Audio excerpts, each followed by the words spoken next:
Hi everyone, good morning. So today I'm going to do a read aloud. The title is Peace Begins With You, and the author is Catherine Schulz, and it's illustrated by Robert Ingpen.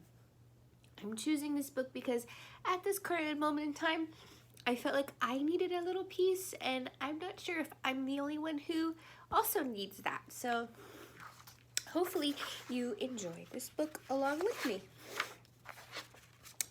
Peace can feel warm, bright, and strong, or calm, cool, and gentle. It can be found in a place that is busy and loud and can be missing in the calmest, quietest place on earth. Peace means different things to different people in different places at different times in their lives. So, what is peace? Where does it come from? How can you find it? And how can you keep it?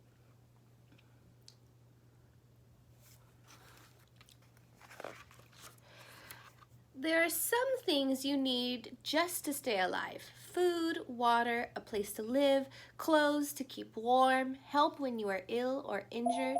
Peace is having the things you need.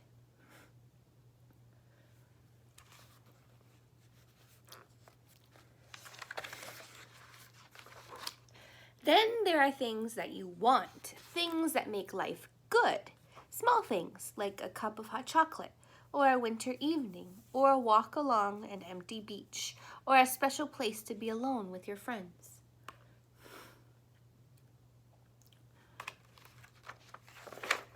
And big things, like not being afraid, like having the chance to study and learn and knowing you are loved by family and friends. Peace is being able to have or to hope for and work for at least some of the things that you want.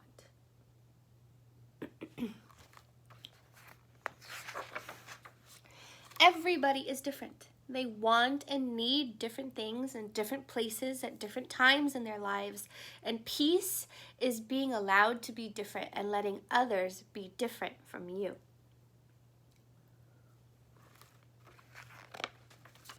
Because people are different. Their needs and wants don't always fit easily together in the same place at the same time.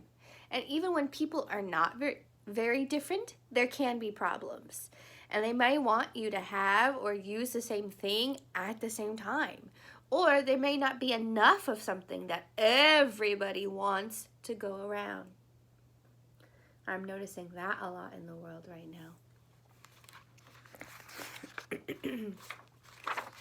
Living with others means you can't always have what you want or need when and where or exactly how you would like it.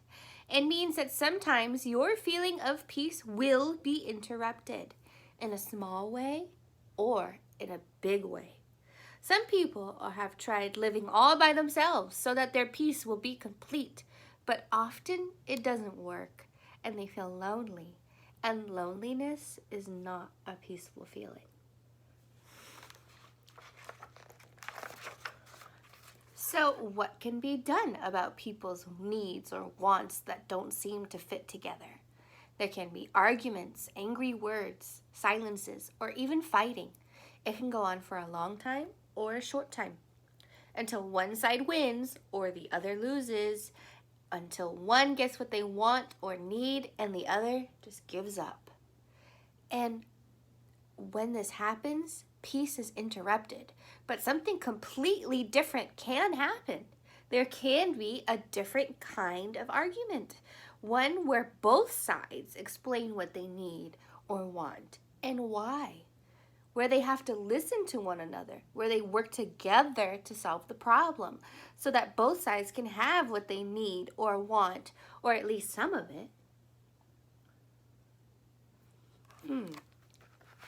I wonder what that would look like. Sometimes other people outside the problem can help to happen. They can say if something is being unfair or breaking the rules of the argument. They can suggest ways of solving the problem so that peace is not interrupted. And sometimes between two different paths that can't be brought together, a third way can be found. One that is different from what was needed or wanted, but that is good for both sides. The third way may be an even better way for everybody. Conflict or fighting can be the beginning of something new and good.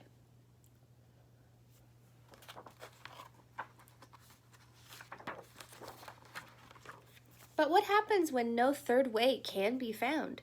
When people have talked and listened, thought, and still their needs or wants just can't be fitted together. There are still choices that can be made. The two sides could agree to move apart so that neither gets what they first wanted. Or they can make a deal involving other things that they both need or want.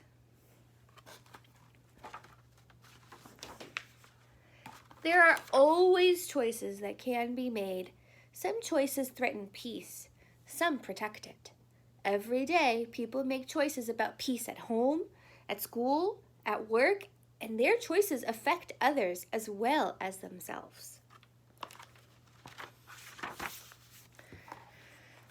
There are some types of choices that are made where there are problems between one country and another, and some choices lead in the end, war. But through people talking and listening and working things out together, peace can be protected. But it's not always easy. It takes two to work together. It also takes two to fight.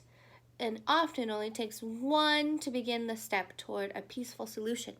Working for peace may be harder than using force. You may have to be braver and stronger. You might have to learn new skills, new ways of thinking and planning.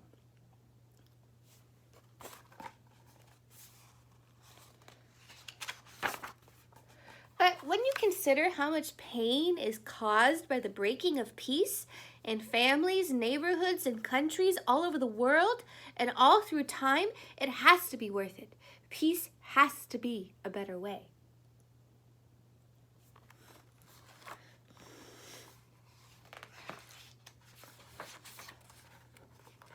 Some people think only about having peace for themselves. They don't care about what others need or want. They try to stay inside their own peaceful place and keep everyone else's problems outside of it. They might try to get away with this for a little or even a long time. In the end, the only hope of lasting peace in our homes, our community, and all the countries of the world is a peace that is real for everyone. This can only begin to happen when more people work towards making sure others have the things that they need. Yes, and at least some of the things that they want. When more people work towards making sure everyone is treated fairly. Woo, boy, did we need to hear that today. All through history, there have been peacemakers, people who have worked for peace by trying to make the world better for us. They have worked to change laws and things share more fairly so that everyone, whoever and wherever they are, can have the chance of a good life. Being a peacemaker often means saying no. And it may mean starting a conflict. Because if you believe something is wrong or unfair, you may have to speak up and you may have to act. But there are many different ways to speak and act, and some of them are more likely to bring change with peace than others. Our world is full of change, ideas and beliefs, change and ways of living change. The natural world itself changes in our lifetimes and across the whole chapters of history. And our ideas about what we need, and especially what we want, change as well. To keep up with these changes, we have invented new ways of finding and using more and more of what our planet can give us. And often this can cause conflict between the needs of plants and animals and the needs or wants of people. And too often it's people who have their way. But all living things are part of the one giant web of life. And in the end, they all depend on one another. So when we think about the future, we must think about living in peace with the land. Caring about problems in the world and even having problems of your own, doesn't mean you can't feel peace anymore. There is a special kind of peace that lives within you. Some people can feel this peace even when they're in great pain or fear or danger. Many different philosophies and religious faiths teach about this inside peace and also about making peace in the world.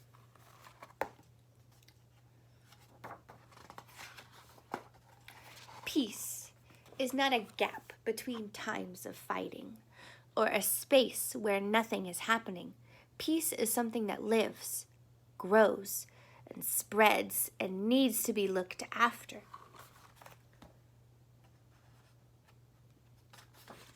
How to be a peacemaker.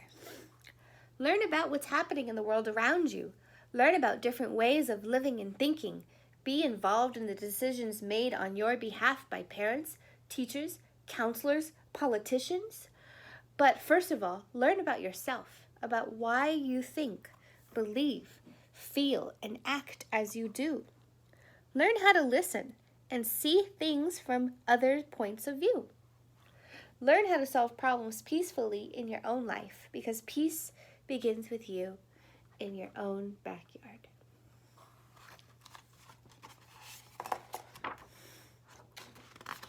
And that is the end of the story. I hope you enjoyed it, and I really hope I can read a story aloud to you in person.